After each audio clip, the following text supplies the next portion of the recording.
new adventure. Was your adventure pleasant today?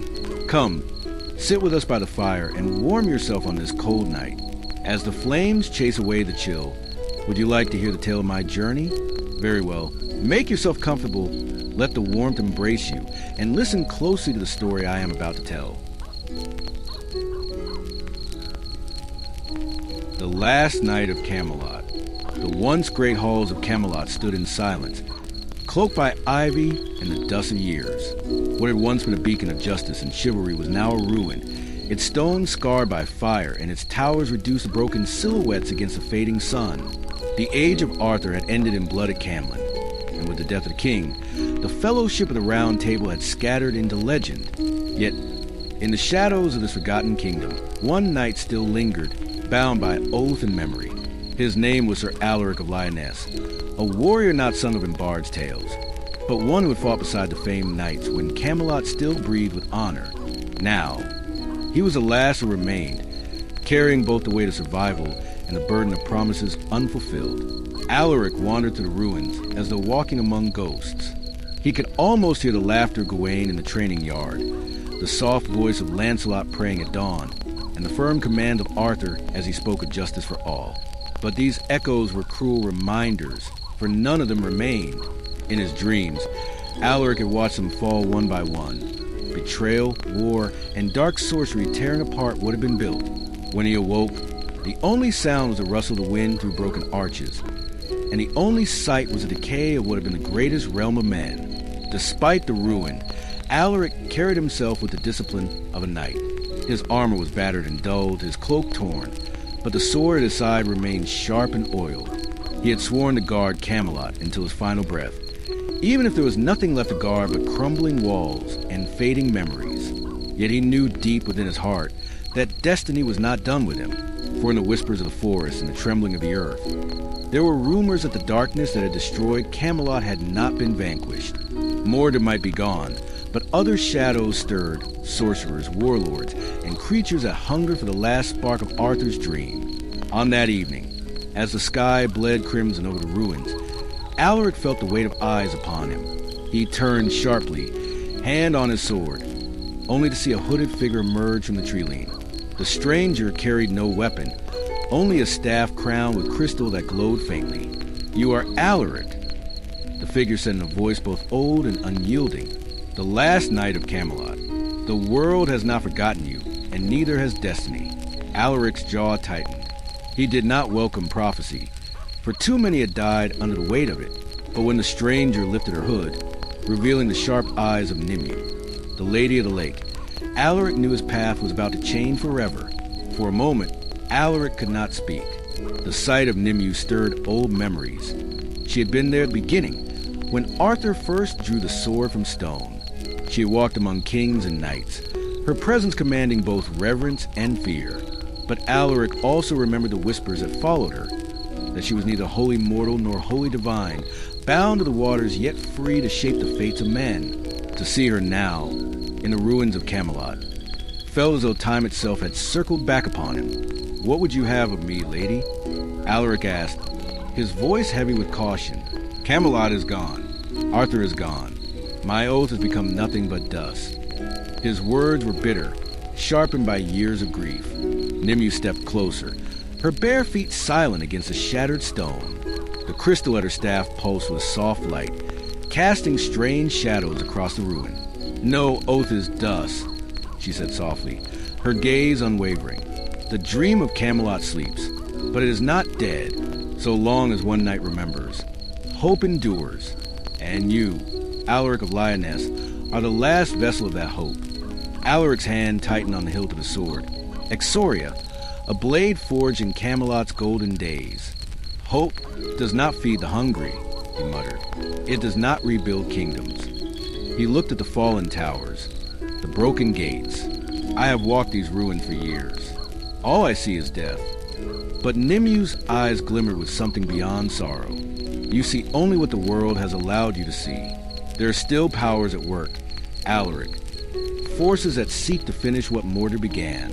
If Camelot's last night falls to despair, then darkness will claim not only this land, but all of Albion." The knight's chest rose and fell with unease. He had fought wars, faced monsters of steel and flame, but the thought of destiny unsettled him more than any blade. And yet, as Nimue lifted her hand, a ripple of magic stirred the air. The waters of a shattered fountain began to shimmer, forming visions upon their surface. A kingdom of flame, men chained in iron, and a figure cloaked in shadow who bore a crown of thorns and fire. Alaric's heart pounded. "Who is this?" he demanded. "The air shadows," Nimue whispered. "A usurper born of betrayal, rising from the ashes of Arthur's fall. He seeks not only to rule, but to erase the memory of the once and future king. Only one stands in his way, you..." The word struck Alaric like a blow. For the first time in years, he felt the weight of purpose pressing against his weary shoulders. He wanted to reject it, to walk away and vanish into obscurity. But deep within his chest, the oath of knighthood stirred like an ember refusing to die. As the wind howled to the hollow towers of Camelot, Alaric realized the solitude had ended. His journey, whatever it was to become, had just begun. Alaric stood in silence, his gaze fixed upon the shifting visions in the fountain's waters. The images of burning villages and shadowed armies gnawed at him like a curse.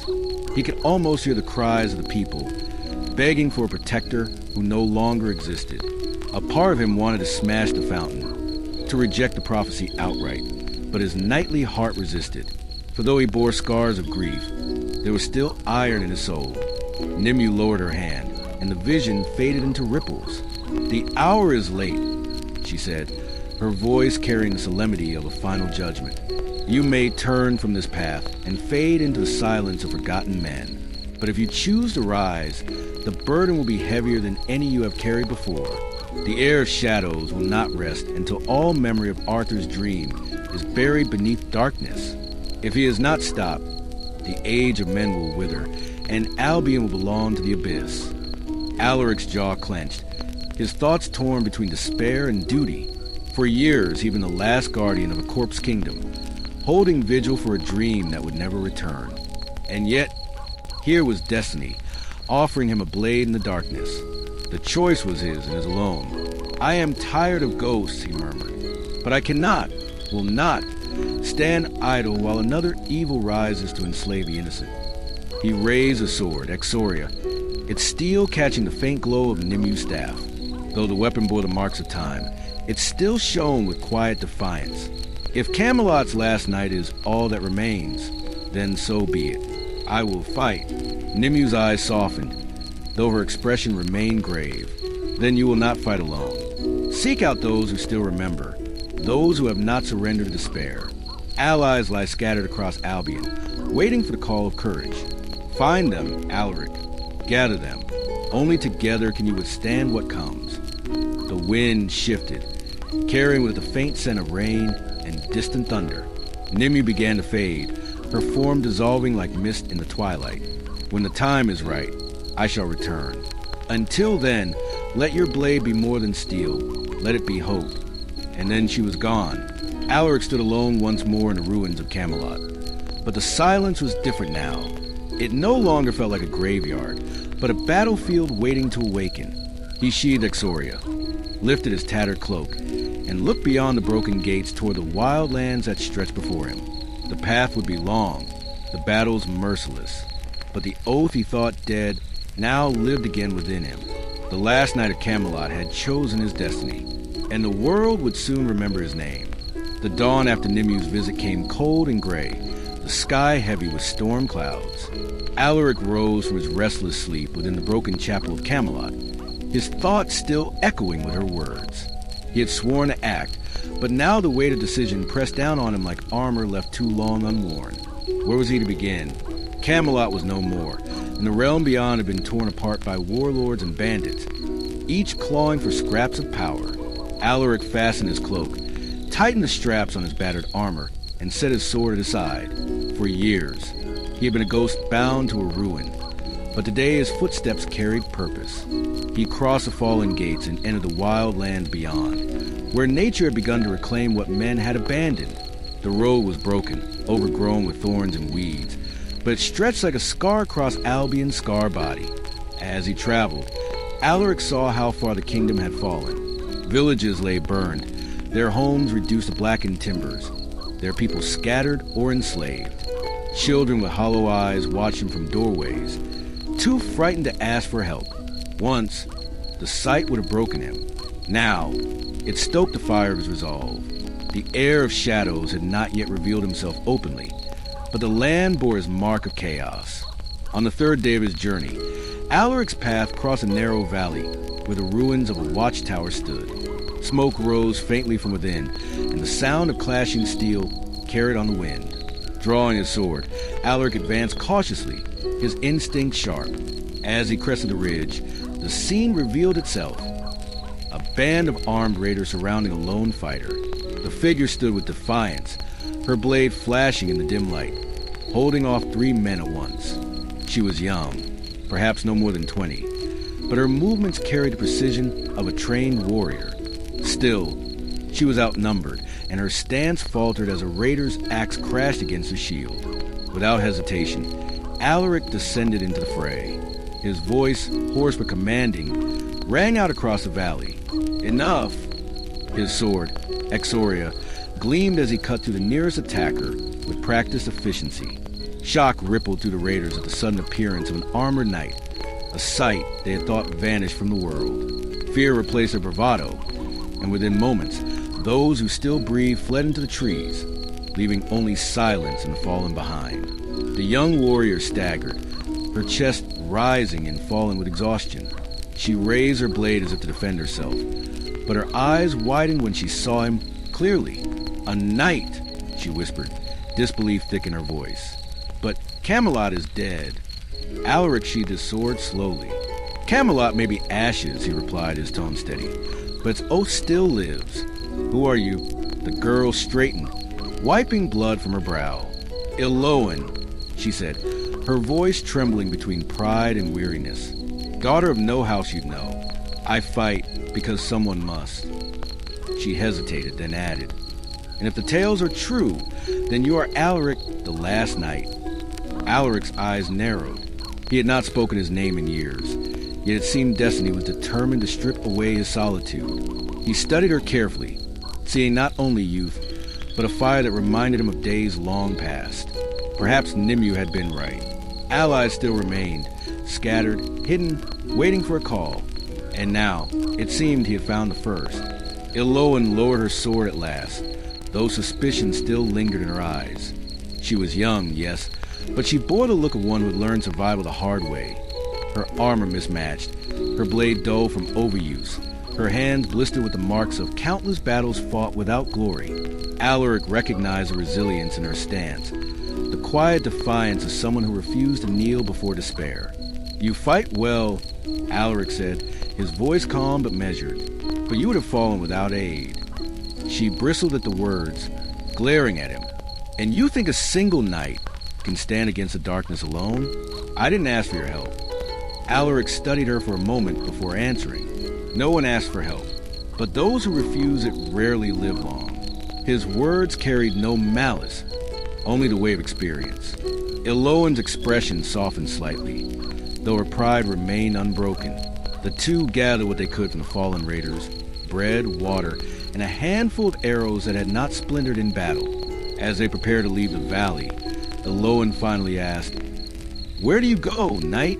What road calls you, when Camelot is nothing but ruin?" Alaric's gaze turned to the horizon, where storm clouds brood over the mountains. "To where the shadows grow," he said. "There is an enemy rising, an heir to Mordred's treachery. If he is not stopped, Albion will fall into an age darker than any before." Eloan's brow furrowed, her lips pressed into a thin line. "I've heard whispers," she admitted. "Villages enslaved, warlords bowing to a master they name but never show. Some say he is more sorcerer than man." She glanced at Alaric warily. "And you mean to fight him alone?" Alaric shook his head. "Not alone. Allies remain. Scattered. Hidden. I must find them." He looked at her directly. "And you, Eloan, will you walk with me?" For a long moment, she said nothing. The wind stirred her hair, and the silence stretched between them like a blade drawn but unstruck. Then, with a reluctant nod, she answered, "Very well, last night. But know this, I do not follow you because of Camelot. I follow because I want this land free of tyrants. If our paths align, then so be it. Alaric allowed himself the faintest shadow of a smile. That is enough.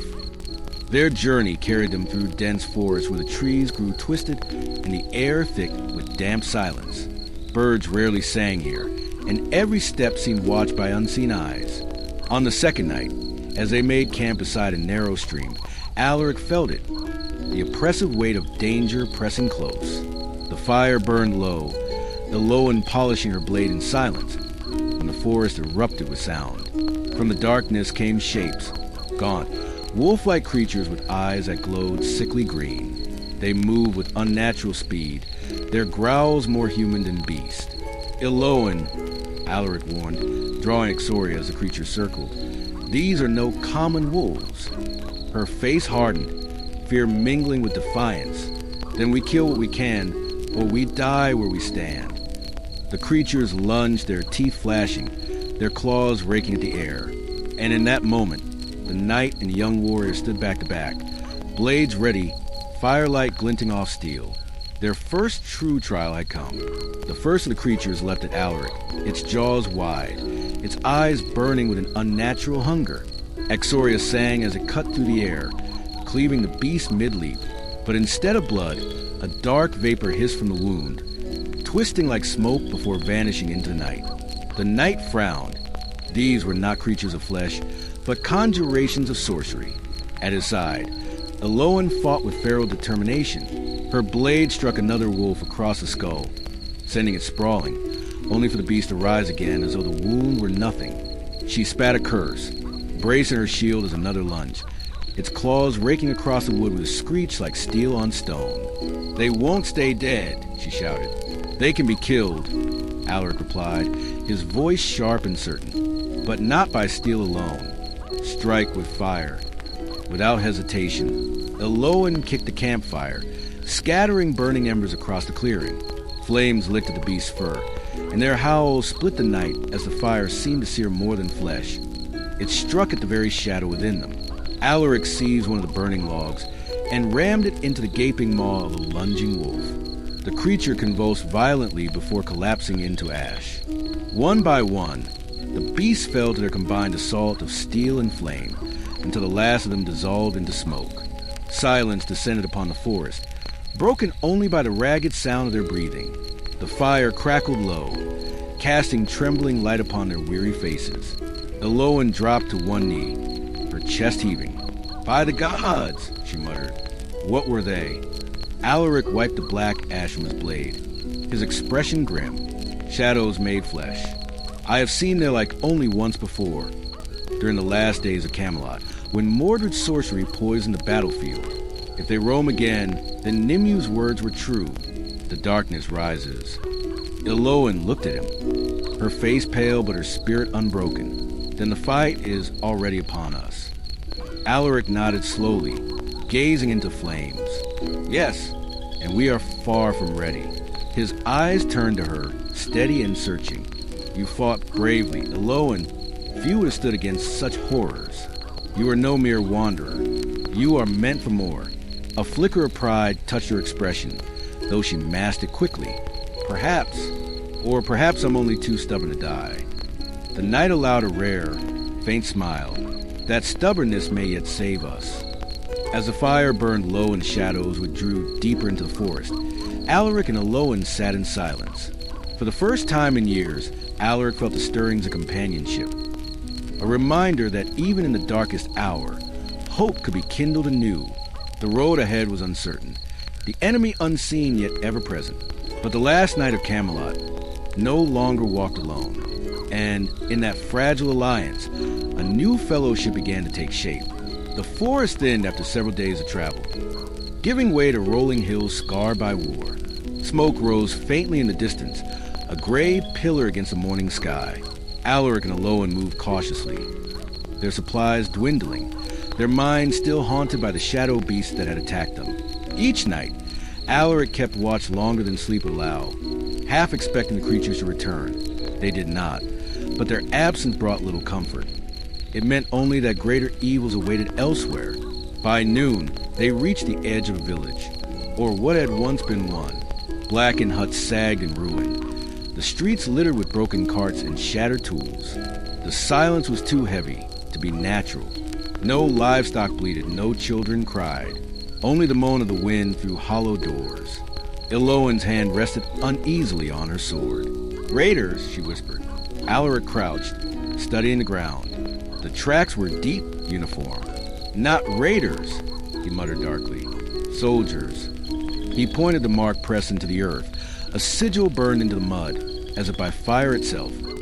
A crown of thorns encircled by chains. Eloan's breath caught. The mark of the heir? His warlords, Alaric corrected, and one in particular. He rose to his full height, his expression hard. Blackmere. The name tasted bitter on his tongue. Years ago, before Camelot's fall, Sir Calin of Blackmere had been a knight, a brother-in-arms at the Round Table. But ambition had soured his oath, and when Mordred rose against Arthur, Calin had broken his vows, choosing power over loyalty. It was said he had survived Camelot, retreating into the marshlands of his homeland, gathering strength in shadows. Now, it seemed, he had returned as a warlord beneath the air shadows. Their search of the village confirmed the worst. The people had been taken, the able-bodied likely enslaved, the weak discarded. Alaric's jaw tightened at the cruelty. He had seen such horrors before, but each wound was as fresh as the first. "We can't fight an army," Eloan said quietly, though there was no fear in her eyes, only cold calculation. "No," Alaric admitted, "but we can free the people. One act of defiance is enough to show the heir servants that Albion will not bow." As night fell, they tracked the soldiers' trail to a fortified camp at the edge of the marsh. Fires burned in a wide circle, illuminating rows of chained villagers. At the center of it all stood a figure in blackened armor, his helm shaped like the jaws of a beast. Even from a distance, Alaric recognized him.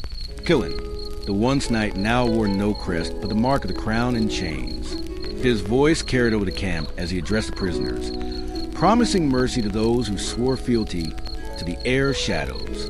None spoke, though fear weighed heavily upon them. Alaric's hand tightened around Exoria's hilt. The sight of a traitor cloaked in power burned hotter than any flame. "Tonight," he whispered to Eloan, "we strike." She looked at the armored warlord and his host of soldiers, then at Alaric. "You truly mean to fight him? One knight and one girl against a warlord and his men." Alaric's eyes burned with steady fire. "Not one knight and one girl. A knight of Camelot and a warrior of Albion. That is enough." And with those words, the last knight and his newfound ally prepared to challenge a warlord who had once been their brother. The shadow of betrayal loomed large, and the fires of Blackmere waited. The marshland swallowed their steps as Alaric and Eloan crept through reeds and pools of stagnant water. The stench of smoke and damp earth clung to them, mingling with the faint cries of the imprisoned villagers. The enemy camp lay ahead, encircled by a crude palisade of sharpened stakes. Torches burned at intervals, casting long shadows that danced like restless spirits. Alaric raised his hand, signaling silence. He studied the guards, mercenaries, not disciplined soldiers. Their armor was mismatched, their movements lazy with overconfidence. Yet there were many and each carried steel. To charge directly would be suicide. "We'll free the prisoners first," Alaric whispered. "Once they're safe, we face Calin." Eloan's brows furrowed. "And if he cuts us down before they're clear?" The knight's expression did not waver. "Then we die as we live, defying darkness." They waited until the camp quieted, the raiders distracted by drink and boasts. Slipping between shadows, they reached the circle of chained villagers. Alaric knelt beside the first, a boy no older than 12. His wrists rubbed raw from iron shackles. With a swift strike of Exoria, Alaric cut the chain free. The boy stared at him in awe, whispering a single word, "Camelot." Eloan worked quickly at the other chains with a stolen key, her hands trembling but steady. One by one, the villagers stirred. Fear turned to hope as they realized their captor's power was not absolute. But hope is loud, and freedom carries a sound of its own. A guard turned, torchlight falling upon the kneeling knight. His shout shattered the night. Alarm! To arms! Chaos erupted. Raiders scrambled for weapons. Steel clashing as the camp came alive with violence. Alaric rose to his full height, blade gleaming in the firelight. "Go!" he roared to the villagers. "Run to the woods. Now!" Iloan thrust a freed child toward the tree-lean, then drew her sword, standing at Alaric's side as the first wave of enemies charged. They fought with the desperate ferocity of the outnumbered, their blades striking true. Alaric's sword carved arcs of silver in the firelight, each blow felling another foe. Iloan's shield rang with the clash of axes, her counterstrike swift and unrelenting. And then, above the din of battle, a voice thundered across the camp. Alaric! The warlord stepped into view, towering above his men in blackened armor. His helm, wrought like the maw of a beast, reflected the flames as though it were forged from shadow itself. He raised a massive blade, scarred and jagged. "You live," Kalen growled. "I had thought you bled out at Camelot with the rest of your brothers. Perhaps I should have finished the work myself." Alaric's grip on Exoria tightened. "You shame the name of knight," he answered, his voice carrying across the camp. "Once you swore the same oath I did, to protect the innocent, to defend the weak. Look at you now, a butcher in chains." Kalen's laugh was harsh, hollow. The oath was a lie. Camelot is ash, Arthur is worm food. Power is all that remains, and I have seized it. He spread his arms, his soldiers rallying to his words. "Bow, Alaric, and I may yet spare you. Stand against me, and I will scatter your bones across this marsh." Iloan glanced at Alaric, fear flickering in her eyes, but the knight's stance did not falter. He lifted Exoria, its edge catching the firelight. "Then come, traitor," he declared, "and let the marsh decide who is worthy of Albion's future." The soldiers drew back, forming a ring around them.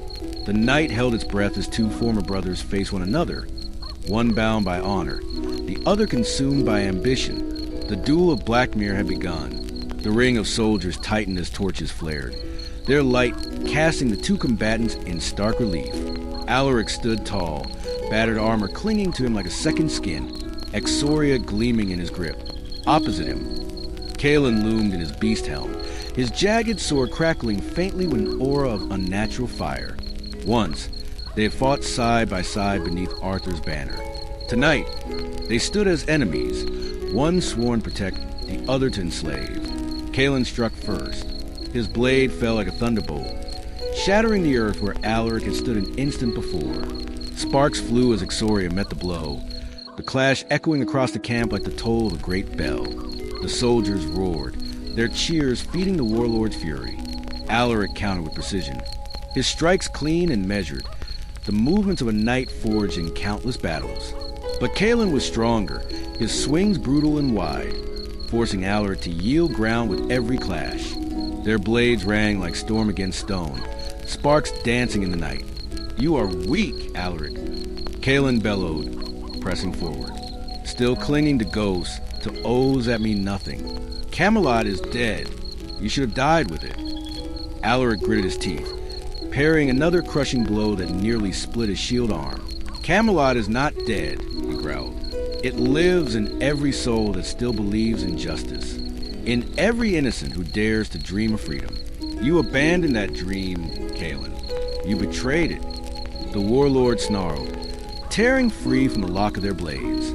He swung low, his jagged edge ripping across Alaric's thigh. Pain flared hot, but the knight did not falter. He answered with a strike of his own, Exoria carving a clean line across Kalen's breastplate. Sparks flew, and for the first time, the warlord staggered. Iloan shouted from the edge of the circle, her voice cutting through the chaos. "Alaric, the fire, strike where the shadows bind." Her words pierced his haze of pain. He remembered the beasts in the forest, how fire had unmade them.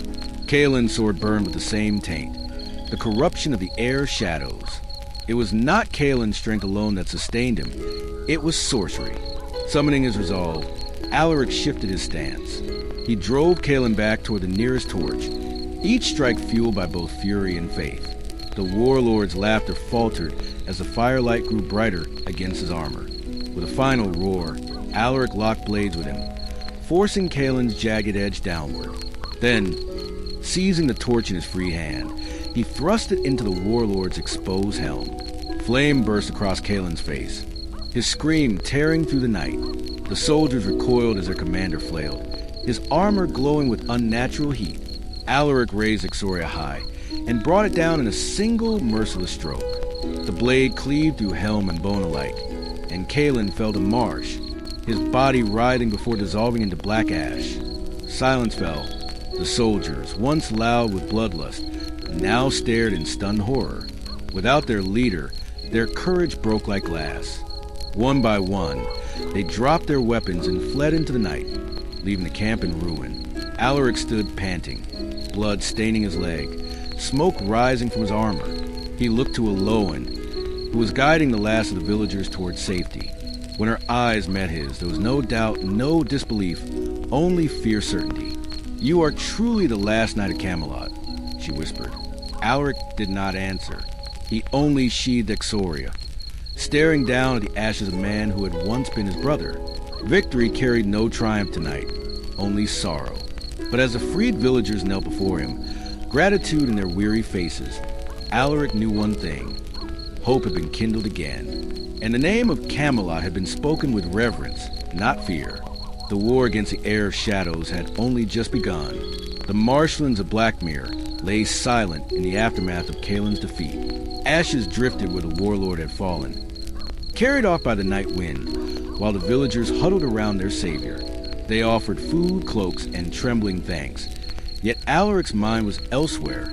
He saw again Kalen's face beneath the helm, distorted by sorcery, yes, but still human. Once a sworn brother of Camelot, now consumed by the very darkness they had fought to keep at bay. Aloan noticed his silence as she bound the wound on his leg. "Do not carry his death like a chain," she said softly. "He was lost long before you raised your blade." Alaric's jaw tightened, and yet it was my hand that struck him down. How many more of my brothers must I face before this is done? She met his gaze, her voice firm. "As many as the heir of shadows has twisted, but you will not face them alone." At dawn, the villagers guided them to the edge of the marsh, offering a cart and supplies. Word of Kalen's death would spread swiftly, and others would rise to fill the void he left. But Alaric's thoughts turned toward the greater battle. The heir of shadows was no longer just a rumor whispered in taverns and cloisters. His corruption was spreading, binding once loyal knights and lords to his will. If Camelot's light would be restored, Alaric would need more than a sword. That evening, as they made camp beneath the twisted boughs of an ancient forest, Aloan revealed her intent. "There is one who may aid us," she said, her eyes gleaming in the firelight. "A sorceress of the old ways. Before Arthur rose, before Camelot's walls were raised, she walked this land as a guardian of its magic. If she still lives, she may know how to strike at the heir of shadow's power." Alaric frowned. "A sorceress? Camelot forbade such practices. Merlin himself warned us of those who bent nature's gift for their own ends." Merlin was wise, Aloan agreed, but not all who wield the old ways serve darkness. Some remember the covenant, the balance between sword and sorcery. Without her, you will not see victory. You will not even survive what is coming. Though distrust gnawed at him, Alaric knew the truth of her words. He had seen the strength of shadow in Kalen's blade, and it had nearly ended him. Reluctantly, he nodded, "Then lead me to her. If she truly walks in light, I will seek her counsel." Aloan smiled faintly, relief softening her features. "Her name is Morrigan of the Glade, but be warned, the path to her dwelling is perilous. Many who seek her do not return." The fire crackled between them, shadows dancing across their faces. For the first time since Camelot's fall, Alaric felt the stirrings of destiny once more, an old road calling him forward, its end hidden beyond mists of uncertainty. The knight who had once fought only with steel was about to step into a realm where steel alone would not be enough. The forest grew wilder with every step. Trees twisted into towering sentinels, their roots sprawling across the ground like the coils of some sleeping serpent. Mist clung low to the earth, curling around their boots, carrying with it whispers that were not the winds. Alaric's hand never strayed far from Exoria's hilt. Though steel seemed a fragile comfort against the unseen. Eloan walked ahead with calm determination, her lantern glowing faintly blue, a charm of her own craft, resistant to the illusions that cloak these woods. "This place is older than kingdoms," she said quietly. "Older than man. Morrigan's dwelling lies at its heart. But the forest does not welcome intruders. It tests them." As if in answer, the silence broke. Shapes flickered in the mist. Pale figures with hollow eyes, faces half-formed from shadow and sorrow. They emerged in silence, their bodies wavering as though made of smoke, yet their hands grasped rusted blades. Alaric stepped forward, Exoria drawn. "Its light scattering the fog into silver arc phantoms," he muttered. "Remnants of the fallen. They are more than remnants," Eloan warned. "The forest dredges the past, and for those who walk its path, it shows what they most fear." The first phantom lunged, its blade shrieking against Exoria's edge. Another followed, and another, until Alaric was surrounded by the shadows of warriors. But as he struck one down, its face shifted into something familiar, an old comrade of Camelot, eyes lifeless, mouth whispering accusations. "Why did you not save us, Alaric?" the shade moaned. "You swore the Round Table's oath." Alaric froze, the weight of guilt pressing against his chest like iron. More phantoms came, each bearing the faces of those he had once fought beside, men and women who had died when Camelot fell. Their voices wove into a chorus of blame, drowning his resolve. Eloan's voice cut through the din. "They are lies. The past cannot bind you unless you let it. Remember who you are, what you still fight for." With a ragged breath, Alaric steadied himself. He gripped Exoria with both hands, letting its silver fire blaze brighter than the forest's illusions. One by one, he cut through the phantoms, his strikes no longer hesitant but resolute. Each vanished in a flare of light, their accusations fading to silence. When the last shade dissolved, the mist rolled back, revealing a glade bathed in moonlight. At its center stood an ancient oak, hollowed at the base, its roots forming an arch like the entrance to another world.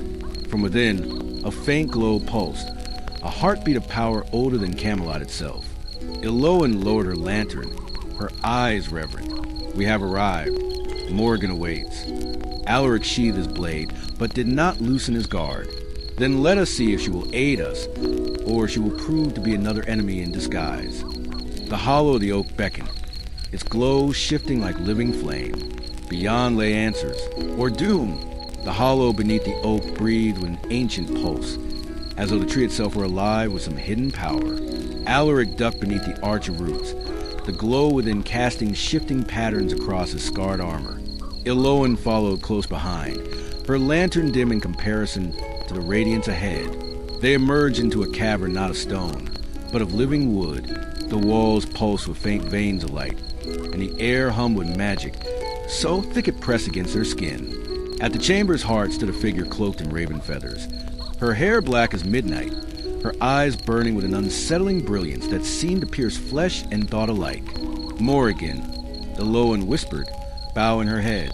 The sorceress did not look at her, but at Alaric.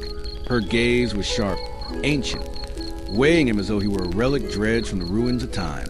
At last she spoke, her voice both soft and terrible, echoing like many voices in one. "So, the last night dares tread the old ways. Camelot still once sought to purge us from this land, and yet here you stand, desperate, clutching your forefathers' oaths as if they were a shield." Alaric stiffened, his hand tightening on Exoria's hilt.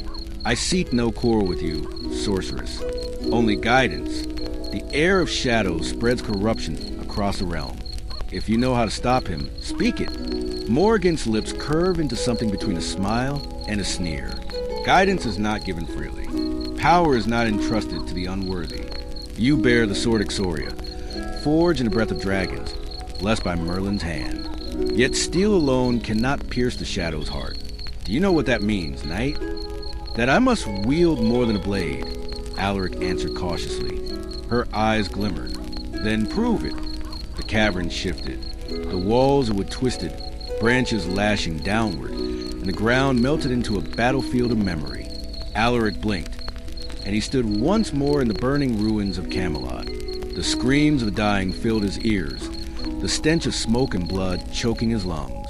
Before him knelt Arthur, the High King, a shadow's blade piercing his chest. "Alaric," the Phantom King whispered, his voice ragged with betrayal. "You were not there when I needed you. You failed Camelot. You failed me." The word stabbed deeper than any sword. Alaric fell to one knee, Exoria heavy in his grasp. He remembered the day all too well, the night Camelot fell, when he'd been away on a distant errand, too far to save his king. The guilt had never left him. From the corner of his eye, he saw Eloan shouting, though her voice was muffled as though beneath water.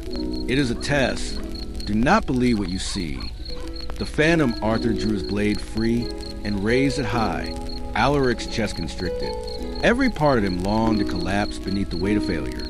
But in that moment, he heard another voice, fainter but true. Merlin's words from long ago, spoken to a young squire trembling before his first battle. A knight is not measured by the victories he wins, but by the courage he keeps when all is lost. Alaric's breath steadied. He rose to his feet, lifting Exoria to meet the phantom's strike. "You are not my king," he said, voice firm. "Arthur's light lives on, and I will not let his memory be twisted into shadow." With a roar, he drove Exoria forward. Light blazed from the blade, scattering the illusion in a storm of silver fire. The battlefield crumbled, the smoke dissolved, and once more he stood in Morrigan's chamber, his chest heaving with effort. The sorceress regarded him with new intensity. No smile, no mockery, only the sharp gleam of recognition. "You carry guilt, but it does not master you. Perhaps Camelot's light has not wholly died." She extended her hand. Within her palm shimmered a fragment of crystal, black at its core, rimmed with shifting violet light. "This is a shard of the Shadow's heart, one of many. The air gathers them to weave a crown of dominion. Destroy them, and his power falters. Fail, and the realm will be swallowed whole." Alaric accepted the shard, its chill burning against his palm. For the first time since Camelot's fall, he felt a clear purpose. Morrigan's gaze lingered on him, her tone almost reverent. "You may yet be the last hope of the realm. But beware, knight. Hope and doom often walk the same path." The shard weighed heavily in Alaric's pouch, its faint pulse a constant reminder of the burden Morrigan had placed upon him. By her words, there were many more scattered across the land, each a fragment of the Shadow's heart. If gathered, they would crown the air with dominion. If destroyed, they might unravel his power. Alaric rode eastward with Eloan, the forest thinning into rolling hills. The air was brisk, the horizon stained with the crimson of dawn. Yet no light could chase away the unease that settled over him.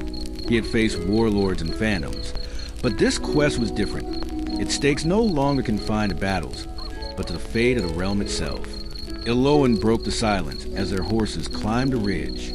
Morrigan spoke of a shard hidden in the ruins of Dunwraith Keep. Once it was a stronghold of Camelot, before it fell to treachery. If the shard festers there, it will twist the ruin into something far worse than stone and shadow. Alaric nodded grimly. He remembered Dunwraith, an outpost on Camelot's border, abandoned after its lord betrayed Arthur for silver and vanished into the night. Then we ride for Dunwraith. If the shard lies there, it will not be left to fester.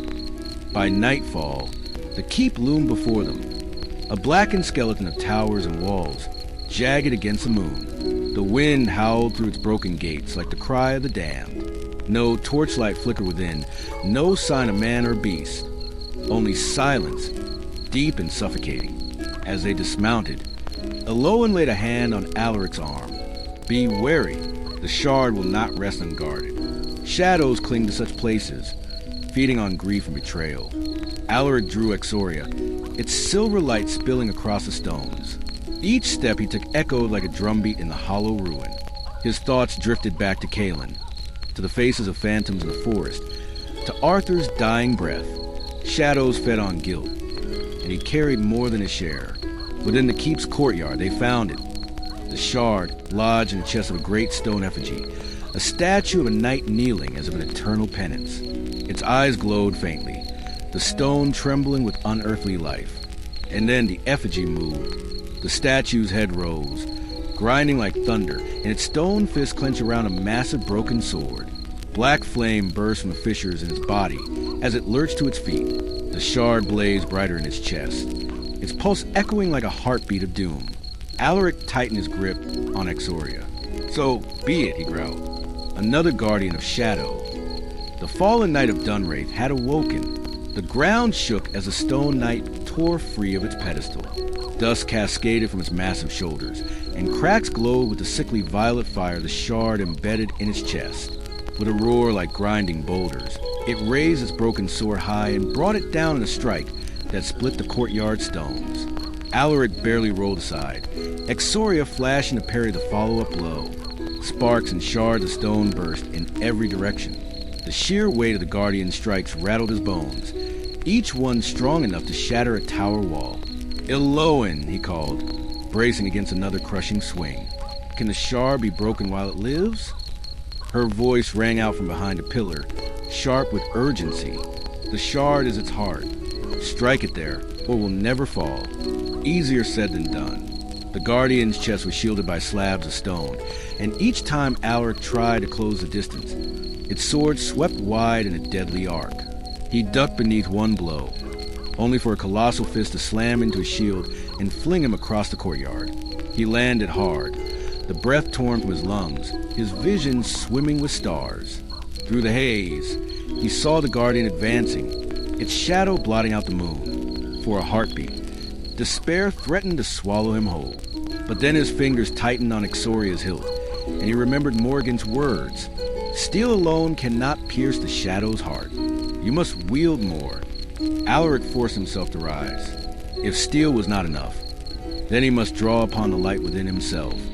The oath that still bound him, the hope that still lingered in the hearts of the people he protected. Exoria answered his call, its silver fire flaring brighter, illuminating the ruin as if a star had fallen into his hand. The guardian swung again, but this time Alaric did not retreat. He met the strike head-on, Exoria's brilliance cleaving through the black fire that fueled the broken sword. Stone shattered, fragments raining across the courtyard. Roaring, Alaric drove forward, each blow of his blade carving fissures in the guardian's armor rock. The beast reeled, its movement slower, the glow of the shard flickering as if in pain. "Eloin, now!" Alaric shouted. The sorceress raised her hands, chanting words older than Camelot itself. Vines erupted from the cracked stones of the courtyard, coiling around the guardian's legs, pulling it down onto one knee. For the first time, its chest, the shard, was fully exposed. Alaric seized the chance. He leapt, Exoria blazing with holy fire, and drove the sword deep into the glowing core. The shard screamed, its light fracturing in a storm of violet sparks before exploding into dust. The guardian froze, a tremor running through its body. Then, with a sound like a mountain collapsing, it crumbled into rubble, leaving only silence and the faint glow of Exoria's light. Alaric stood panting amidst the ruins, sweat and blood staining his armor, his breath misting in the cold night air. At his feet lay the remains of the shard, shattered, broken, its power gone. Eloin approached, her eyes wide with awe. "You did it!" One shard destroyed, a wound dealt to the shadow. Alaric lowered his blade, staring at the rubble. "One shard," he murmured. "But how many more?" The night wind whispered to the broken towers of Dunwraith, carrying no answer, only the promise of battles yet to come. The silence that followed the guardian's fall was heavy, almost reverent. Dust hung in the air, glowing faintly in the moonlight, as though the keep itself mourned the breaking of its cursed heart. Alaric lowered Exoria, its silver glow dimming until it was but a steady ember in the night. Eloin bent near the shattered rubble of the shard. Her hands hovered above it, tracing the fading wisps of violet energy. "The corruption seeps deep," she murmured. "Even shattered, it lingers. If left unchecked, the shard's echo might rouse new horrors." Alaric frowned. "Then let us salt the earth and burn what remains." Camelot's knights once swore to scour the land of plague and curse alike, but as he turned to leave, his gaze fell upon a darkened passage that led deeper into the keep. Something called to him there, faint and insistent, like a whisper carried on stone. Against better judgment, He followed the pull, Eloan trailing warily behind. The passage descended into the old war room of Dunwraith, its walls lined with tattered banners of Camelot's crest. Dust lay thick upon the table where once lords and knights had plotted battles. Yet in the center of the table rested a single scroll, untouched by time. Alaric picked it up, the parchment crackling beneath his fingers. The seal was black wax, marked not with Camelot's sigil, but with a twisted crown of the air's shadows. He broke it and unfurled the scroll. Eloan leaned close, her face pale as she read. "It is a list," she whispered. "Names, knights, lords, men who once swore loyalty to Arthur." Alaric's eyes narrowed as he traced the ink. The list was long, far too long, and beside each name was a mark, some in red, others in black. Many he recognized, comrades on the Round Table, allies who had vanished after Camelot's fall. At the bottom of the list was a single word written in crimson, bold and final: chosen, and beneath it, a name Alaric knew as well as his own: Killen. His chest tightened. The warlord had not risen by chance, nor had he been merely corrupted by accident. He had been chosen, marked long before Alaric crossed blades with him in Blackmere. The heir of shadows was not gathering shards blindly. He was weaving a web, binding once honorable men and women into service, one by one. Alaric crushed the scroll in his fist, his jaw set with grim resolve. This is no scattered threat. It is an army in the making. Eloan's voice trembled with urgency. Then we must move faster. For every shard we destroy, the air forges bonds stronger than steel. If Killen was only the first, others will follow, each stronger than the last. Alaric looked around a ruined chamber, at the broken banners of Camelot, at the shadows clinging to the stones. He sheathed Exoria with deliberate calm. Then let them come. If I must cut down every knight who turned from the light, I will. But I swear this: Camelot's fire will not be snuffed out while I still draw breath. Outside, the wind rose, rattling the hollow towers of Dunwraith like the warning cry of the dead. Somewhere in the distance, a horn sounded, a call not of rescue, but of war. The shadow had taken notice of the last night's defiance, and it was coming. The horn's mournful cries still echoed across the desolate plains when Alaric and Eloan departed Dunwraith Keep. The night was bitter, the stars half hidden by clouds that seemed to coil unnaturally, as though drawn to the keep's ruin. Eloan walked in silence, her eyes fixed on the horizon. At last she spoke. "That horn, it was not mortal. It was a shadow summons. The air knows where we are." Alaric's hand tightened on Exoria's hilt. "Then let him come. Better he wastes his strength chasing me than turning his eye on the defenseless." They descended into the valley of Black Hollow, once a farmland, now a stretch of scorched earth and skeletal trees. The air was heavy, clinging with a stench of ash and rot. Every step stirred faint embers from the ground, remnants of an ancient firestorm. At the heart of the hollow stood a stone monolith, cracked and half sunken into the earth. Dark runes pulsed faintly upon its surface, the mark of another shard. But they were not alone. Figures moved in the mist, at first shadows, then men, knights, armored in rusted steel, their visors glowing faintly with violet light.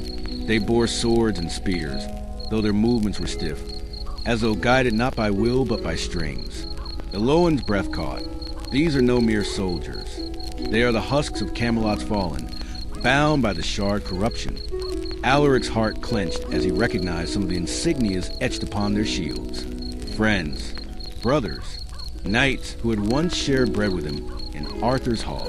The horn sounded again, closer now, and from the mist emerged a rider cloaked in black mail.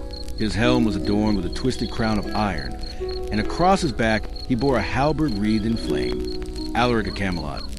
The rider's voice thundered, hollow as a grave. The air calls. You will kneel or be ground into the ash of your lost kingdom.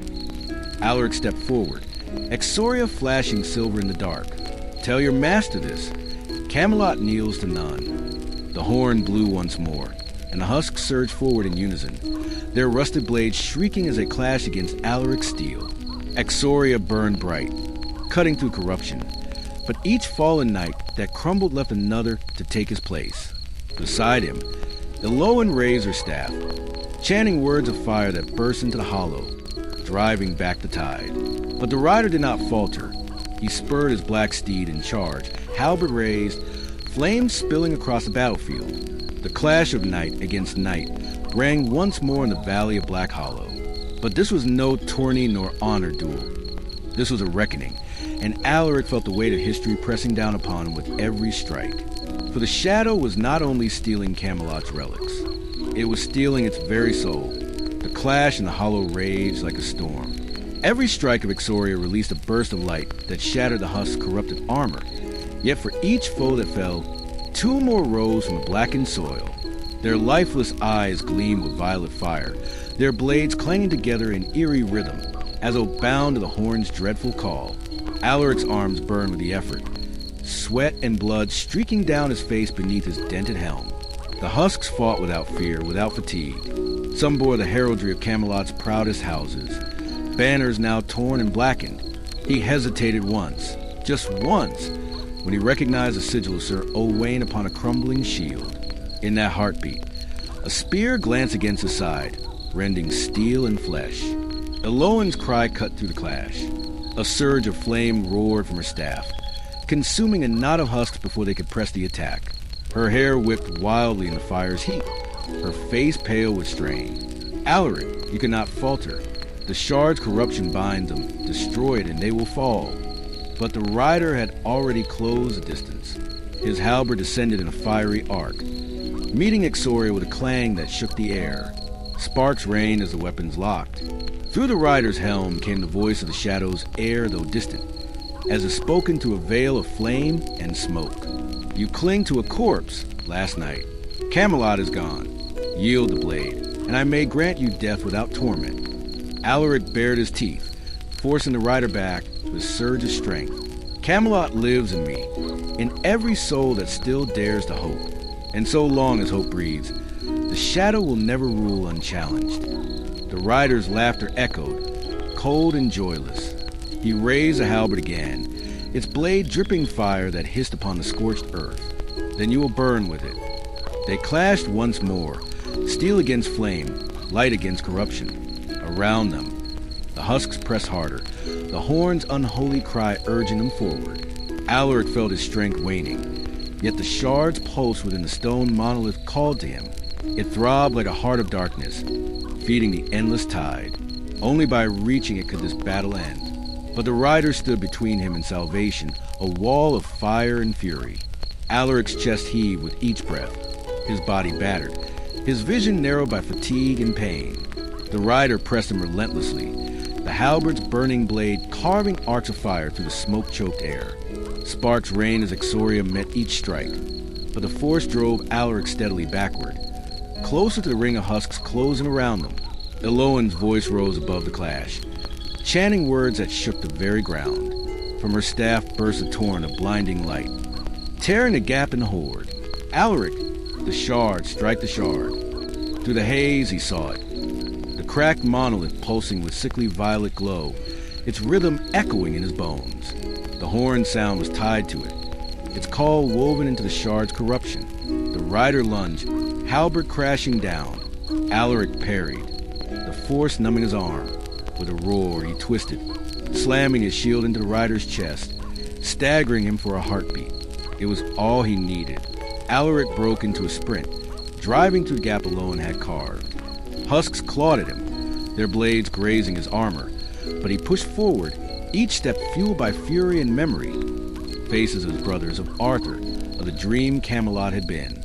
The shard loomed before him, its dark light pulsing like the heartbeat of a god. He raised Ixoria high. The blade blazed white, brighter than fire, brighter than dawn. With a cry that split the hollow, Alaric brought it down. The shard screamed as it shattered, a burst of light exploding outward. The violet fire guttered in the husk's eyes, and they collapsed like puppets cut from their strings. The horn's dreadful echo died, leaving only silence and the crackle of burning earth. But victory carried its price.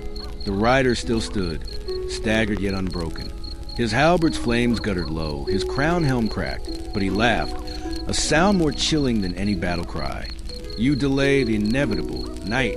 Break one shard, and 10 more will rise. The air's shadow spreads, and you cannot be everywhere at once. He mounted his steed, darkness swirling around him. Enjoy your triumph. It will be your last. With that, he vanished into the mist, leaving only the stench of ash and the silence of the dead. Alaric fell to one knee, Exoria dimming in his hand. Iloan rushed to his side, her hand steady on his shoulder. You shattered the shard. That is no small feat. But Alaric's gaze lingered on the fallen husks, on the familiar heraldry of knights long dead. His voice was hollow. I have freed their souls, but how many more will I be forced to strike down before this is done? Above them, the clouds stirred, blotting out the stars once more.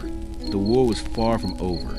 The ruins of Black Hollow smoldered behind them as Alaric and Iloan pressed on, their journey lit only by the pale light of a waning moon. The air was heavy with silence, the kind that followed slaughter. Though the shard was destroyed, Alaric felt no triumph, only the weight of what he had seen. They camped in a shallow glade, beneath the twisted boughs of trees spared from the hollow's ruin. Iloan worked quickly to bind the gash in Alaric's side, her hands firm but gentle. He bore the pain without sound, his eyes fixed on the distant horizon. You fought like Arthur himself, she whispered, though her tone carried no joy. But one shard is not the end. The rider's words were true. The shadow has many more. Alaric nodded slowly. Then we hunt them all, one by one, until none remain. Iloan did not answer, only looked into the flames of their small fire. Her silence unsettled him more than her words. Far from their camp, in a fortress of obsidian stone buried deep within the northern mountains, the shadow's heir stood before a vast mirror of black crystal. Through it, he had witnessed the shattering of the shard and the fall of his knight in Black Hollow. His face, concealed by a helm of horned iron, did not shift, yet his voice echoed with controlled fury. So, the last knight still clings to life. His gauntlet hand tightened around the hilt of a long, jagged blade that pulsed with violet light. Then I shall strip that life away piece by piece. Around him, figures knelt, servants of the shadow, cloaked in ragged robes, their eyes glowing faintly. One rose, bowing low. My lord, the shards lie scattered, but they call to one another. Soon they will gather their own accord, drawn by the dark flame. The knight cannot hope to reach them all. The heir's helm turned, the faint glint of eyes like embers burning through shadow. No, but he will try, and in doing so, he will serve me. His path will lead him where I wish him to go. The robed servant bowed deeper, and when he is broken, the heir's voice was a blade itself. When he is broken, Exoria will be mine, and with the blade of Camelot in my grasp, no kingdom, no soul will stand against me. Back in the glade, Alaric stirred from uneasy rest. Dreams plague him. Visions of Arthur's round table, now crumbled and drowned in shadow. The faces of his brothers twisted by violet fire. He saw himself standing alone in the hall, Exoria heavy in his hand. The crown of Camelot shattered at his feet. He woke with a start, Iloan already awake, watching the horizon where the first faint blush of dawn touched the sky. Where do we go now? He asked, his voice hoarse. Iloan's eyes lingered on the light, as though searching for meaning. North, to Caerdathil. There lies another shard, and something else, something older, but the path is perilous. Few who walk it ever return. Alaric rose, his jaw set. Then it is where we must go. The fire crackled low, and the wind whispered through the trees. Above them, dark clouds gathered once more, thickening into a storm that promised blood and ruin. For the shadow was no longer waiting. It was coming. The road north wound through country long abandoned, where villages stood silent and fields lay fallow under a shroud of gray skies. Alaric and Iloan moved cautiously, their cloaks pulled tight against the biting wind. The further they traveled, the more the land itself seemed to resist them. Paths grew tangled, rivers swelled with unseasonal floods, and the air carried a constant undertone of whispers that vanished whenever they strained to listen. By the third day, they reached the ruins of a small hamlet, nestled in the foothills. The cottages were half collapsed, their thatch rotting, doors hanging open as though the inhabitants had fled mid-breath. Alaric dismounted to search for signs of life, his hand never straying far from Exoria. Inside the largest hall, the air was thick with dust. A single figure sat slumped at the long table, nothing but bones clothed in the remnants of a cloak. Before him, carved deep into the wood, was a symbol, a circle pierced by a jagged line. Eloan paled, the mark of the Shadow's servants. This place was claimed, its people taken. She touched the bones gently, closing what remained of the man's hand over the carved mark, a warning to all who pass. Alaric's jaw tightened, or a trap. As if to answer, a sudden howl broke across the hills. It was not the call of wolf or hound, but something older, sharper. Shapes moved in the mist outside, quick and low to ground. Alaric's hand closed around Exoria's hilt as the sound multiplied. Dozens of voices crying out in unison. Eloan whispered, "The Shadow has loosed the Wraithborn." From the fog came creatures twisted from man and beast alike. Their bodies were gaunt, their limbs too long, their eyes glowing with violet flame. They moved with unnatural speed, scrambling across the earth on all fours, their claws tearing grooves into the dirt. Alaric stepped forward, planted himself in the doorway. "Stay behind me." The first of the Wraithborn lunged, its jaw unhinging wider than any mortals could. Exoria met it in midair, cleaving it apart in a burst of light. Yet the others did not falter. They circled the hall, their voices weaving into a single shrieking chorus that clawed at the mind as much as the ear. Eloan raised her staff, a spear of flame bursting outward to drive the creatures back.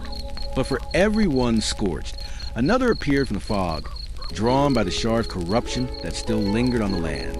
"They are endless," she cried, sweat running down her temple. "If we stand here, we are lost." Alaric gritted his teeth, glancing toward the northern ridges where Caer Dathel lay hidden. "Then we carve a path through. Ready yourself, we run for the mountains." The Wraithborn shrieked as if in answer, closing in from all sides. And with the storm gathering above, the hunt began. The Wraithborn surged in a tide of claws and shrieks, their gaunt forms weaving like shadows through the fog. Alaric charged into them with a cry, Exoria blazing bright in his hand. Each swing carved arcs of white fire, cleaving the creatures apart in bursts of smoke and ash. But still they came, skittering along walls, leaping from rooftops, swarming like wolves around a wounded stag. "Now, Eloan!" he shouted. She thrust her staff into ground, words of power spilling from her lips. The earth split with a crack, a wave of fire rolling outward and scattering the nearest pack. For a heartbeat, the way toward the northern ridge was clear. Together they sprinted from the ruined hall, the storm wind lashing at their cloaks. The Wraithborn pursued in a frenzy, their chorus echoing through the hills. Alaric cut down those who closed in, his blade burning paths through the mist, while Eloan unleashed bolts of flame and bursts of light to hold the swarm at bay. But the climb toward the ridge was steep, the path narrow and jagged. Twice Eloan stumbled, nearly dragged down by the grasping claws of the creatures below, only for Alaric's arm to catch her and haul her upward. Each time, he bore new wounds for his effort, scratches burning with the sting of shadow-tainted flesh. At last, they reached a ledge high above the ruined hamlet. The Wraithborn swarmed below, clawing at the cliffs but unable to scale them quickly. For a moment, the pair breathed, torn, bloodied, but alive. Alaric leaned on Exoria, his chest heaving. "They hunt us like hounds. The air will not relent." Eloan's gaze turned to the horizon, where the mountains rose like jagged teeth against the storm-lit sky. A faint light flickered there, blue, ancient, pulsing faintly against the dark. "Caer Dathel," she whispered, "the old fortress of the Druids. We must reach it before the Shadow does." Below, the Wraithborn raised their voices in a piercing howl, echoing to the valleys like a curse. Though they could not yet reach the ledge, their numbers grew with each passing moment, as though the land itself was birthing them from mist and shadow. Alaric set his jaw, turning toward the mountain path. "Then we climb, no matter the cost." The storm above cracked with thunder, violet light flashing within its clouds. The chase was far from over, and high in his obsidian keep, the Shadow's heir watched through his crystal mirror, his voice cold with amusement. "Run, knight, Every step you take leads you deeper into my snare. By dawn, the storm had thinned to a restless mist. The path carried Alaric and Alolan higher into the northern range, where the world seemed carved from gray stone and silence. The Wraithborn's howls had faded behind them, but the sense of pursuit lingered in the chill air. At last, the mountain opened into a plateau, and there it stood, Caer Dathel. The fortress rose from the rock like a crown of giants, its towers broken yet proud, its gates choked with ivy and frost. Those centuries had passed since druids walked its halls. A presence still lingered in the stones, a hush like a temple awaiting its congregation. Alaric felt the weight of unseen eyes upon him as he approached. Exoria pulsed faintly at his side, not in warning but in recognition. The blade remembered this place. Alolan moved slowly, reverently, her fingers brushing the runes carved deep into the gate. This was where the druids bound the shards after Arthur's victory. Caer Dathel was their sanctum, their prison, and their tomb. The gates groaned as they pushed them open. Inside lay a vast courtyard, ringed by standing stones etched with spiraling sigils. In the center rose a great altar of black granite, cracked down its middle. Upon it lay another shard, larger than any they had seen, its glow a deep, poisonous violet that throbbed like a wound. But the shard was not unguarded. From the shadows of the altar's base stirred figures draped in rotting cloaks, their forms hunched yet towering. Their faces were obscured by masks of bone, their limbs wrapped in roots and chains. They carried no weapons, yet each step they took made the very stones tremble. Alolan's voice was scarcely a whisper. The dread wardens, druids who swore never to leave their watch, even in death. The shard has bound them to its service. Alaric drew Exoria, its light burning against a violet glow. Then we freed them, as we freed the husks of Black Hollow. The wardens turned as one, the masks of bone creaking as they fixed hollow eyes upon the intruders. The ground shuddered as they moved, chains dragging like thunder. The first lifted a hand, and roots erupted from the cracked stones, coiling like serpents to ensnare. Another struck the earth, sending ripples of force that shattered the courtyard floor. Alaric braced himself, voice low but steady. Stay close. We end this together. Alolan's staff flared with blue fire. The fortress tests all who dare enter. To claim its prize, we must endure its trial. And as the dread wardens close in, Caer Dathel itself seemed to awaken, its ancient stones trembling with the echo of a forgotten oath. The courtyard came alive with fury. Roots tore through the stone like whips, shattering the flagstones beneath Alaric's feet. He leapt aside, Exoria flashing in arcs of silver fire, severing the twisting vines before they could bind him. Yet each stroke only summoned more, the Dreadwarden's power drawn from the fortress itself. Alolan raised her staff, chanting words that cracked the air like thunder. A surge of blue fire burst outward, scorching the roots into ash. For an instant, the path to the altar was clear. "Go!" she cried. Alaric sprinted forward, vaulting over broken stone. But a warden's hand rose, and the earth itself buckled. A wall of stone erupted before him, sending him sprawling. Then the visions began. The fortress groaned, the air thickening like smoke. The courtyard blurred, shifting into a hall of golden light. Alaric blinked, and before him stood Arthur Pendragon himself, whole radiant, seated at the round table. Around him were the knights, alive and laughing, their cups raised in toast. "Alaric!" Arthur's voice rang with warmth. "Why do you wander in exile? Camelot yet thrives. Sit, drink, rest. The kingdom needs no sacrifice from you." Alaric's chest tightened. His brothers' faces, Gawain, Bedivere, Percival, looked upon him with smiles he thought lost forever. The ache of longing tore at him, urging him to lay down Exoria and sink into that golden dream. But then, faint and distant, he heard Alolan's cry. The illusion flickered. The knight's eyes glowed faintly violet, their smiles twisting. Alaric gripped Exoria's hilt, its warmth anchoring him. "You are not my king," he snarled. With a roar, he slashed through the vision. The hall shattered like glass, and he was back in the courtyard, the warden looming before him. Its bone mask cracked where Exoria's light had struck. Alolan staggered beside him, her eyes wide with strain. They are not only guardians of stone, They are guardians of memory. They wield the past to break your will. Another warden advanced, chains whipping through the air. Alaric dodged, but the links coiled around his shield arm, dragging him to his knees. His mind clouded again, this time with the voice of Shadow's heir. "You cannot win, knight," the air whispered through the warden's hollow mouth. "Every shard you break brings you closer to me. Already, you serve my design." The chain constricted, pressing him down, threatening to smother him. Yet Alolan rushed forward, striking her staff against the ground. A rune flared, burning the chains to dust.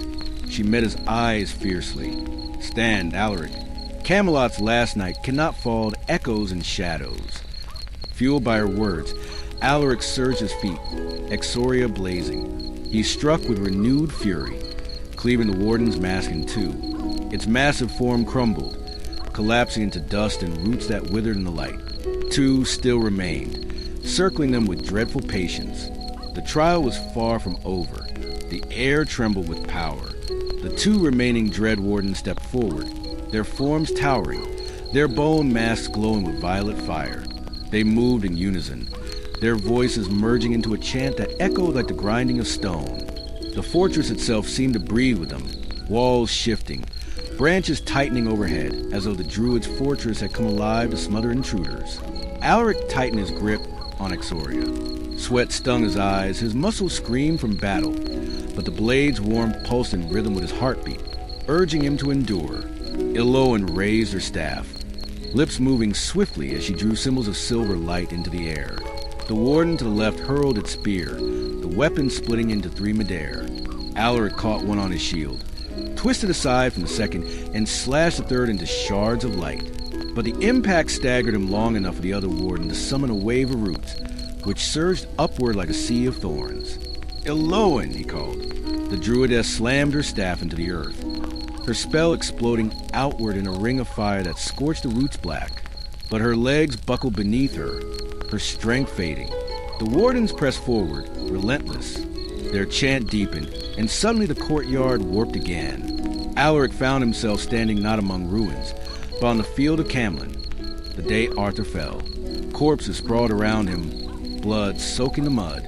The cries of dying knights filled his ears. And there, Arthur, wounded, kneeling, Excalibur broken beside him. "Alaric," Arthur rasped, "you fail me. Camelot burns because of you. Why do you seek to rebuild what your hands destroyed?" The weight of guilt struck him like a blow. His knees weakened. He remembered the day all too well. The last charge, the fall of his king, the ruin of a dream. But then he felt a hand on his arm. Alolan's voice pierced the haze. "Alaric, this is not truth. It is poison." Exoria burned in his hand, its light flaring against the illusion. Alaric roared, lifting the blade high. "I failed once, but I will not fail again." With a swing that split the vision itself, he shattered the battlefield. The illusion bled away, the courtyard returning, the warden staggering back with a deep crack across its mask. Seizing the moment, Alolan summoned the last of her strength, binding the other warden in chains of blazing runes. "Now, Alaric!" she screamed. He leapt, Exoria blazing brighter than the sun.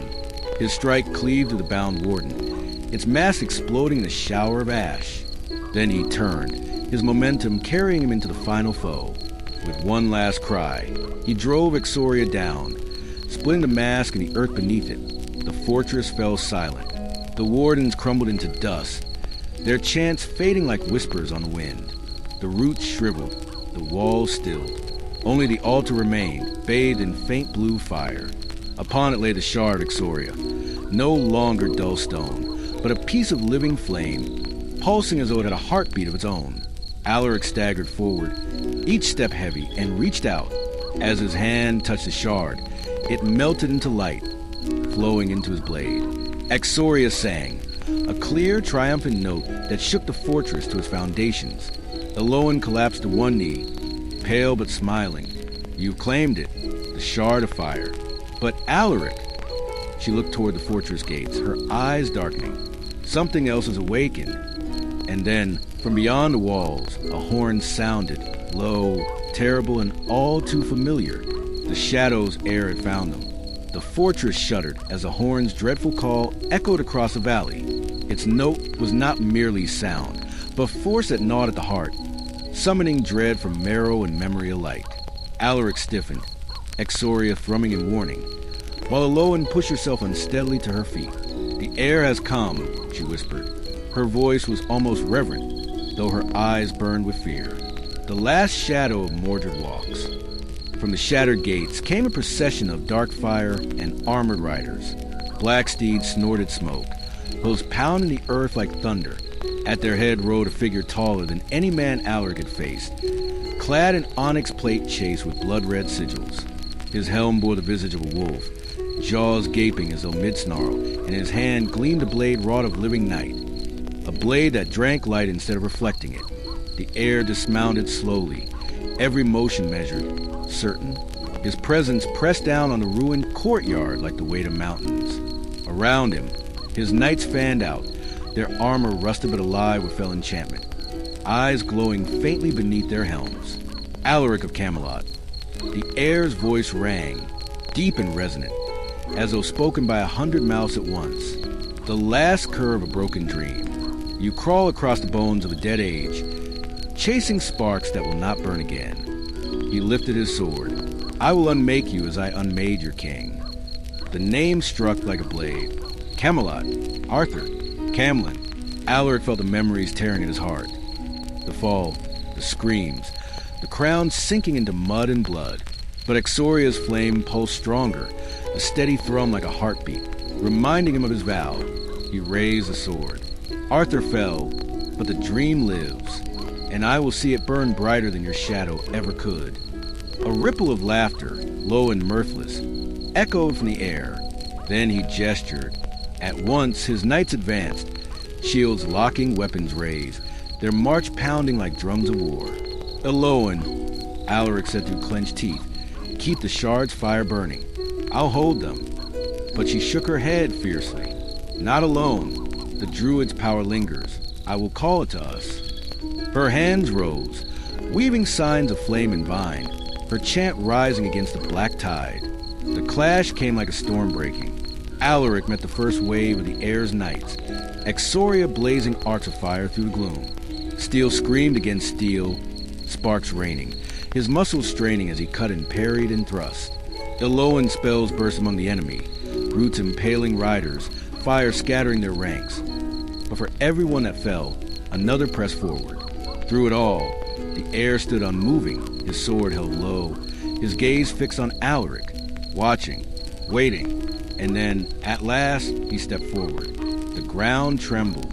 His knights parted like water before him.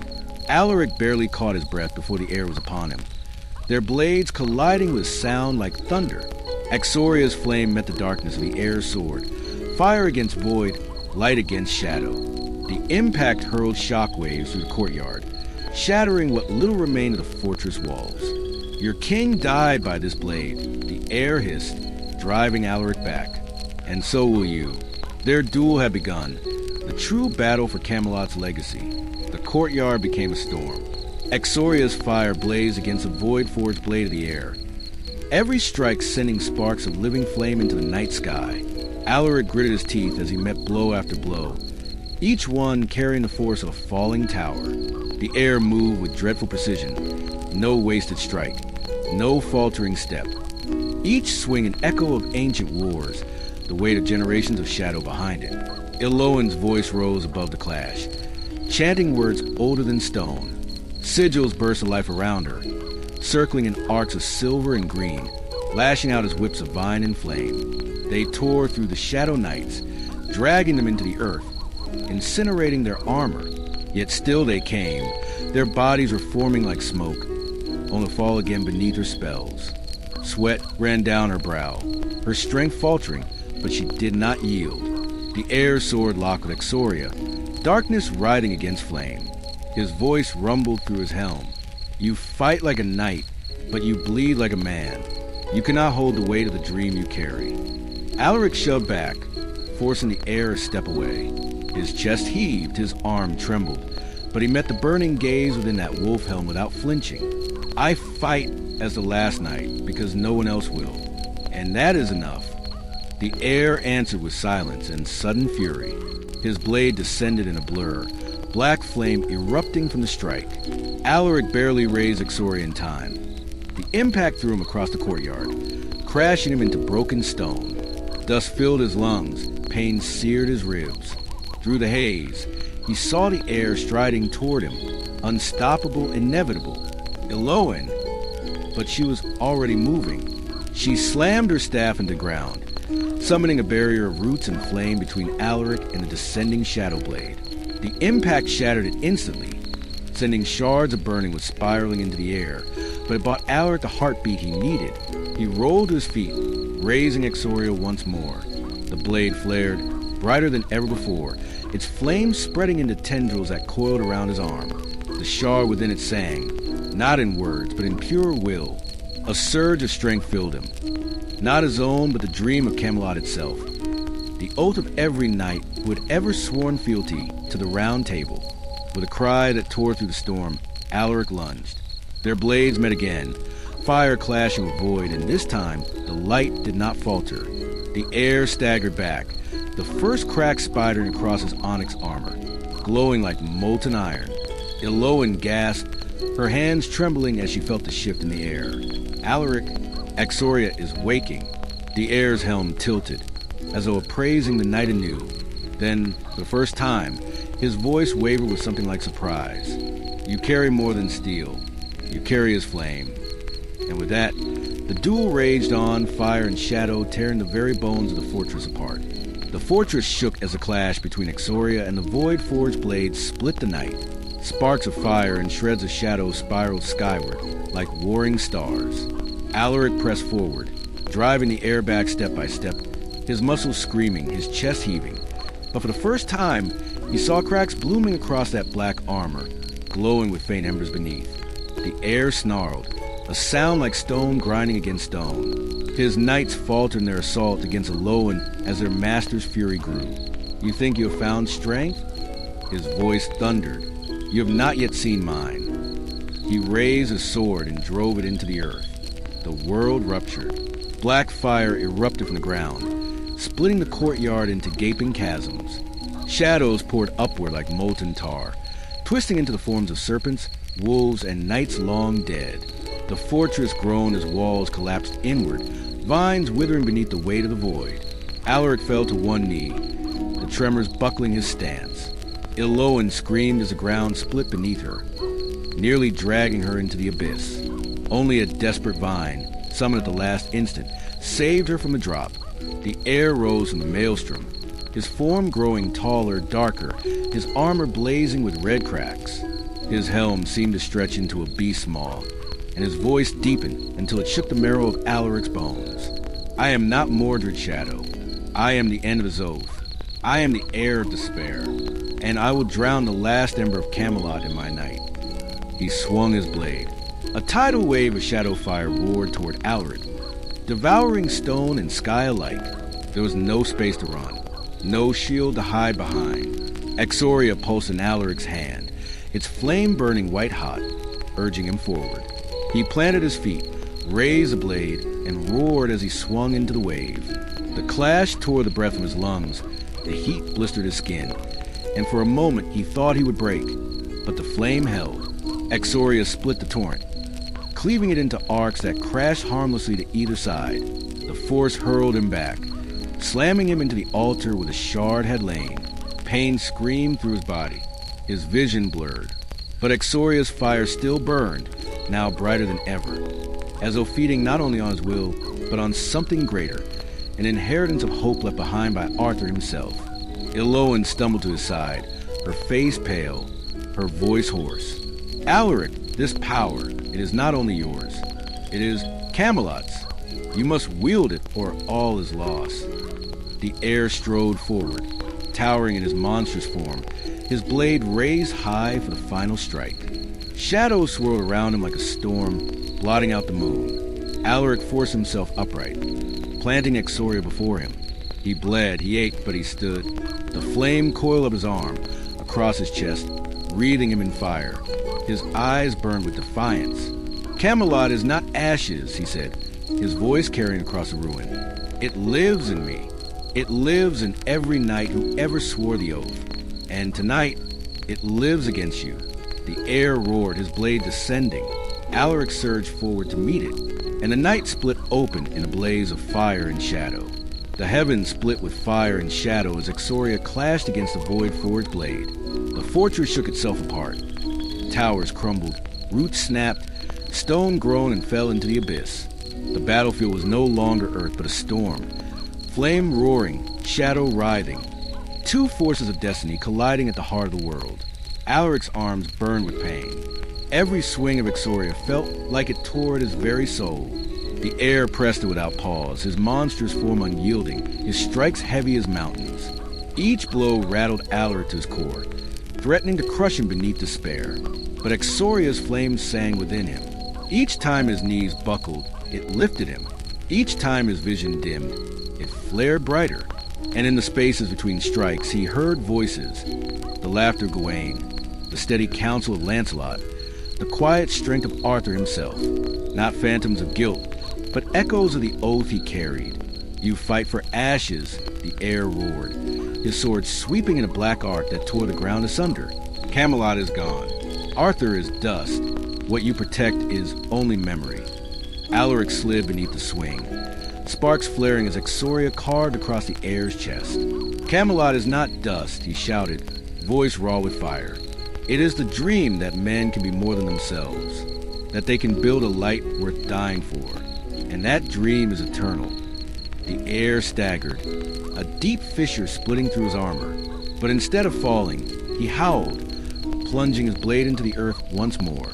Shadow erupted in a column so vast it swallowed the sky, plunging the world into midnight. The flame of Exoria flickered, struggling against the tide.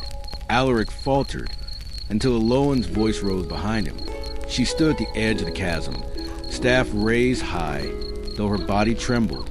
Her chant rang clear, her spell blazing with every last ounce of her strength. Roots burst from the broken earth, not to bind but to channel. Fire leapt along them, drawn from the shard's essence, weaving into Exoria's light. "Alaric!" she cried. "Now, strike for Camelot." The knight gripped his blade with both hands.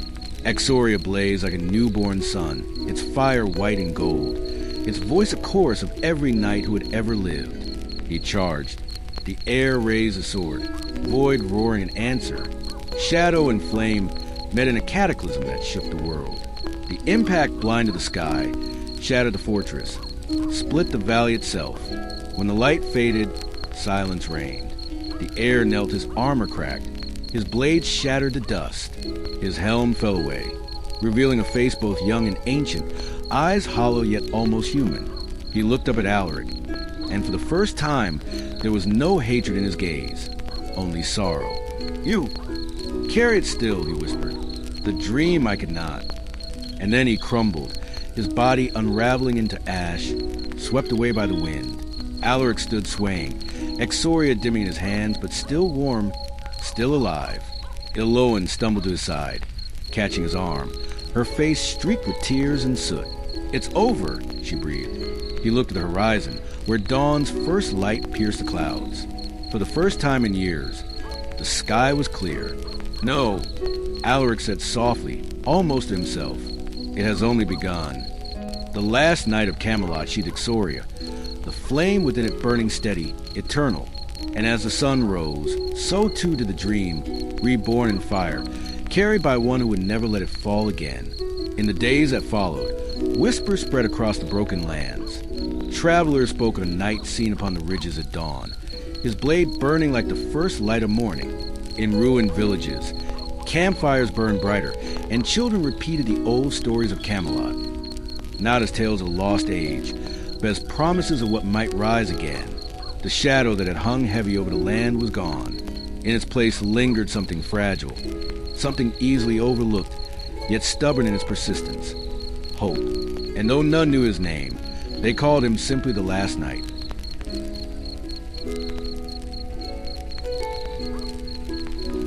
How was my story today? Is your body feeling warm now? If you're interested in hearing more of my stories, come back to this spot while you rest after your long journey.